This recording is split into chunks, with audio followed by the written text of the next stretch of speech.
One knock, one call, one mistake, and everything changes. Okay, you hit. Where you hit? These are the real Bodycam moments when routine police calls turned into deadly ambushes, split-second decisions, life-threatening chaos, and officers fighting to survive. This is the raw truth behind the badge.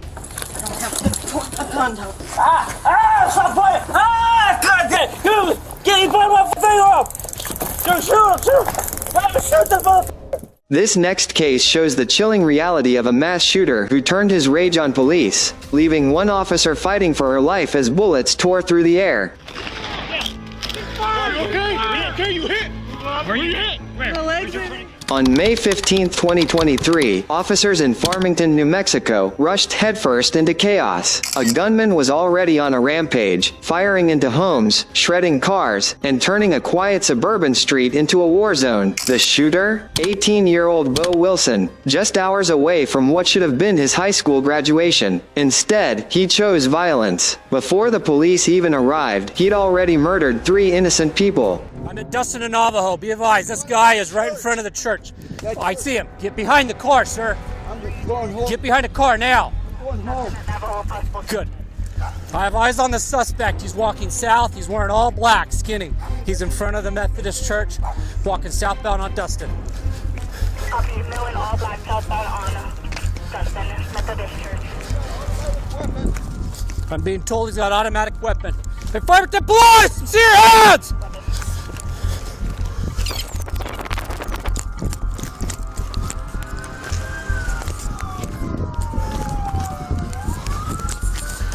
He just took off, White House, directly south of the church.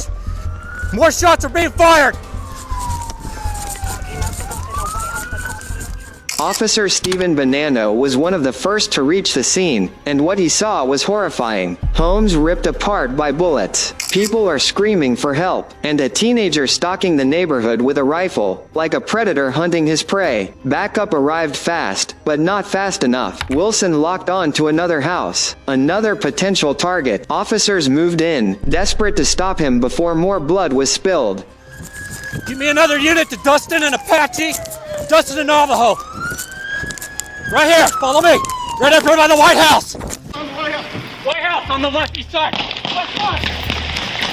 Hey, please, get out of the way. Get shots fired. 2-8, I have Sarge. A couple of detectives with me. Get back inside, people.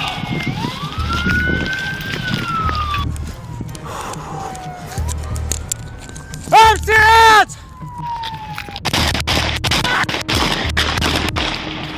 I'm shot! Go for it, devil!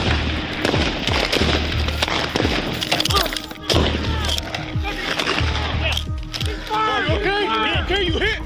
Where you hit? Where's your tourniquet? Where's your tourniquet? Then, it happened. Gunfire erupted. Wilson turned his weapon on the officers. Sergeant Rachel Deshenza was struck badly. She crumpled to the ground, bleeding out as her team scrambled to return fire and drag her to safety. In the middle of a battlefield, they fought not just to stop the shooter, but to keep their friend alive. When the shooting finally stopped, Wilson was down, killed in the exchange. And in his vest pocket, a note. Just 6 haunting words. If you're reading this, I'm at the end of the chapter. Meanwhile, officers surrounded Sergeant Deshenza, working frantically, tourniquets, pressure, anything to keep her alive. She was rushed to the hospital. She made it through surgery. She survived. But what she endured, that never truly heals. The cost of that day? 3 innocent lives, gone. 6 others wounded, including Officer Andreas Stamatiadis, who was shot during the firefight. More than 150 rounds fired from a modified Arkansas 15. 7 homes were left in ruins. 11 vehicles riddled with bullets. And a graduation day that should have been filled with joy, ended in horror. The officers in this next case weren't as lucky. They watched one of their own fall right in front of them, powerless to stop it.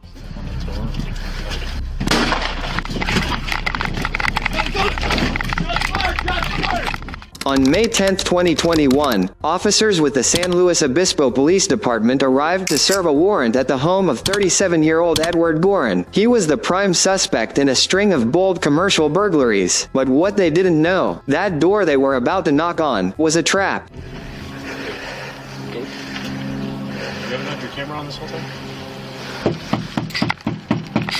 Police department, search warrant, open the door, we're gonna force entry. Giron? Edward, Giron. Edward, open the door.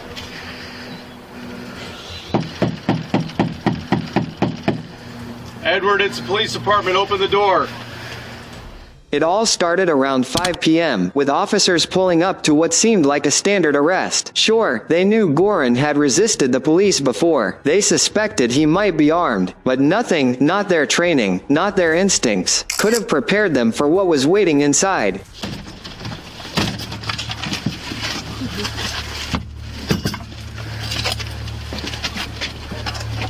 Edward, come out here.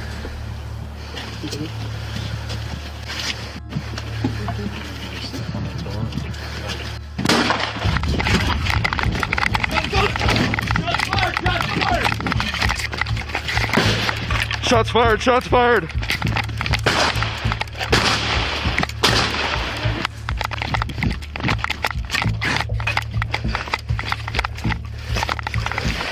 He's got a gun, he's shooting at us. All units, all units.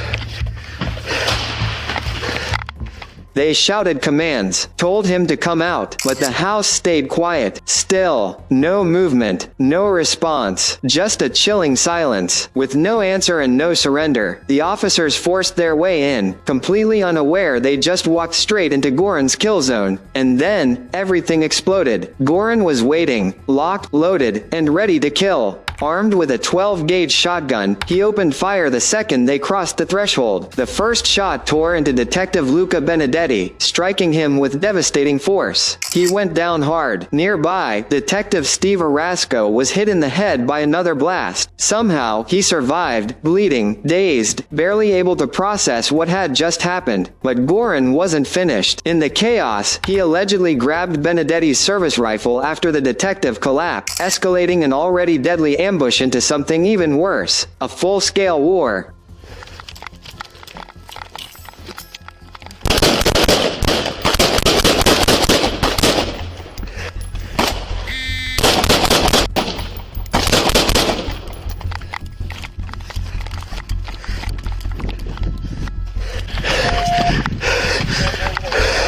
Are you okay, Steve? In the head and arm.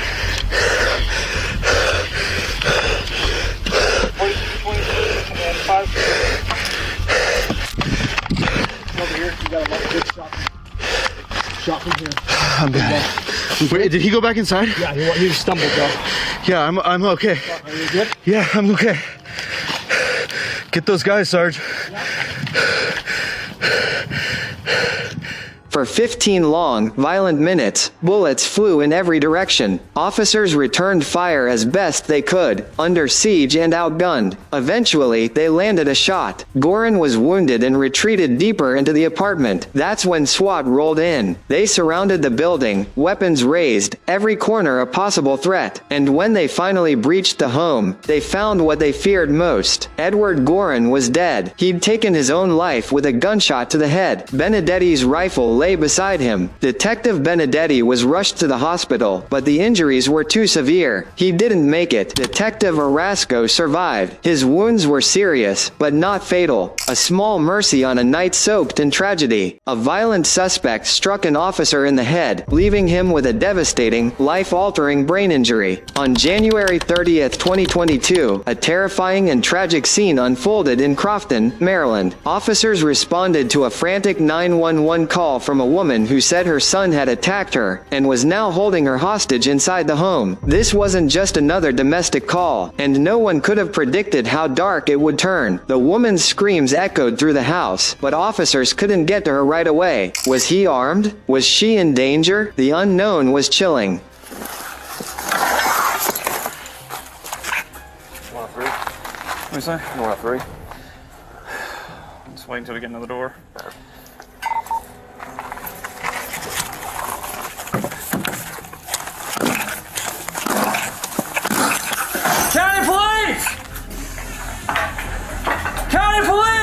you calling?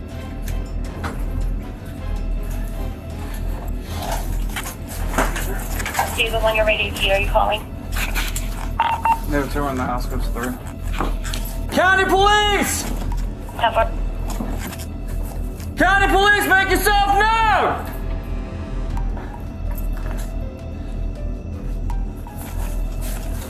County police! Make yourself known! Where you at? Her son, 20-year-old Diana Quarles Jr., had no previous criminal record, but something was clearly unhinged. This wasn't just defiance, this was a mental health crisis spiraling out of control. After confirming he wasn't carrying a weapon, officers forced their way inside, but they made a grave mistake. They underestimated him. Let me see your hands. Get on the ground! Now! Get on the ground right now! Hands behind your back. Don't move! Don't. You're gonna get tased. Get on the ground right now! Get on the ground! Come on, man. Come on, come on, come on, come on.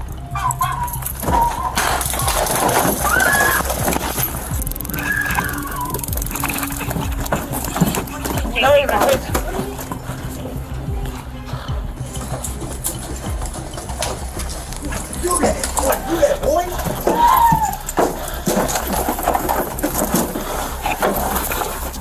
I'm getting a skip. Are you okay? Search my unit. 13. No gun, no knife, but still, he was a serious threat. Then, chaos erupted. Inside, they found Quarles with his mother. At first, he obeyed, dropping to the floor as commanded. But in a heartbeat, everything changed. He shot up, burst from the room, and blindsided Officer First Class Jonathan Reachi, slamming him to the ground and striking his head repeatedly. Other officers jumped in fast, fighting to pull Quarles off Reachi. They deployed tasers. Nothing worked. Quarles was in full-blown survival mode, and he wasn't stopping. Then, the nightmare deepened. Stop playing! God damn it! Get him by my finger off! Dude, shoot him! Shoot the motherfucker! Shoot him!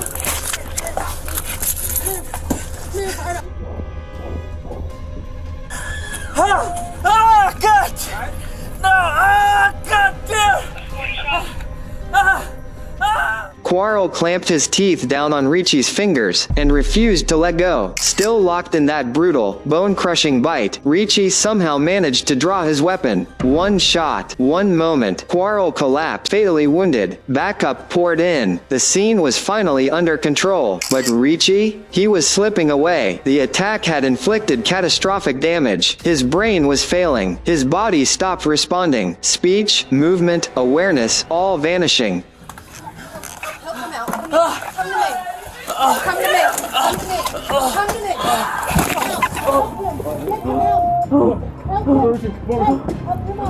Help him up. Come on. What's hurt? You got an officer shot. We here. We shot at me. All right. 542 direct, 543 direct. We shot it. Come on, guys. 543, I'm direct. What's hurt, Rich? I'm trying to bite my finger on my face. I can't feel my face. You can't feel your face? I do that. He's not shot. Yeah, 410. Officer B. What did he get? Upstairs. What happened to you guys know? Just the fucking fingers. Okay. Come on, man. He's shot. He's bit the finger. Okay. Hey. 43, wait. See you, yeah, we're 10, huh? Should we bring it downstairs? We have more room. He was rushed to the hospital, his hand shredded by the bite, his brain permanently scarred. Paramedics tried to save Quarles, but it was too late. He was pronounced dead at the scene. As per policy, Officer Reachi was placed on leave while the investigation got underway. The aftermath. On October 3, 2022, the Maryland Attorney General's office ruled the shooting was justified, but the scars were already carved deep. Quarles' mother, Mick, said she regretted ever calling the police. The family would would later file a federal lawsuit, represented by civil rights attorney Malcolm Ruff. And Officer Reachi? He survived. He recovered, physically, at least. Today, he's still serving with the Anne Arundel County Police Department. But after something like this, lucky to be alive doesn't even begin to describe it. The knock that turned deadly. What began as a routine domestic call became an officer's worst nightmare within seconds. On April 13, 2021, the Garden City Police Department received a 911 call that would end in tragedy, a domestic disturbance, just like countless others they'd handled before. But this time was different. While many details remain sealed, records reveal a volatile marriage boiling to the edge of violence. 3 officers were dispatched, unaware they were about to walk into a moment that would change everything. Hello, Garden City. Yep. Alright. What's going on? He's drunk. Okay. And being Okay. And? I can't deal with it. Okay. Alright. Is he still inside? Mm-hmm. Okay. Is he just drunk? No weapons? No nothing like that? No. Are you injured? No. Okay. Do you need medical or anything? No, but I think he does. Okay. I scratched him. Alright. Can you move off the porch and you can talk to my partner over here? Is he gonna come?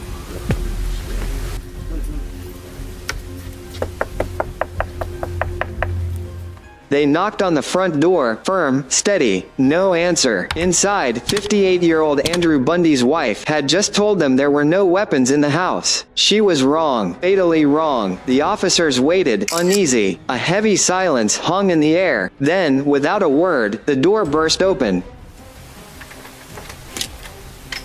Hey, sir. I'll blow your head off. Whoa, whoa! Take it!